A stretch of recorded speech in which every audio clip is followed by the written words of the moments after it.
people often ask me, I want to do a cash call, or I want to do a vote, or I want to do the, can I do it? And I say, well, we got to look at the operating agreement. That's where it's going to be outlined, all the procedures.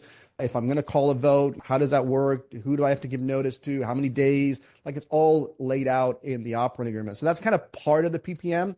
Then we have something called a subscription agreement, which is actually the legal document that binds the investor to the investment. And so that's a pretty simple document. It basically just says, hey, I'm committing $50,000 or $100,000 in exchange for 2% of the company. Here's my information. Here's my social security number, EIN, whatever. And then you sign that. That's actually the legal document that binds you. So anything that has to do with timing regarding filings or whatever is based on the date of that document, because that's the contract that says, hey, I'm going to give you money. And you say, hey, I'm going to give you shares in the company or membership units. Boom, subscription agreement.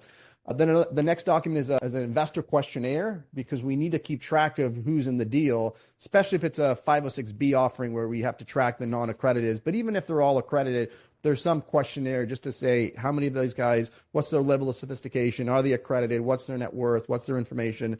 That's all in something called an investor questionnaire.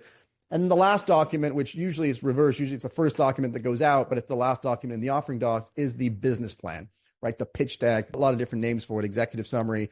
And that's really more of a marketing tool that says, hey, this is what we're doing with this deal. Hey, we're going to buy this property. Here's some pretty pictures of the property. It's in this marketplace. Here's the game plan. We're going to renovate it, increase the rents, increase the income, refinance, sell, like whatever the plan is for your dollars, that's all going to be in a business plan.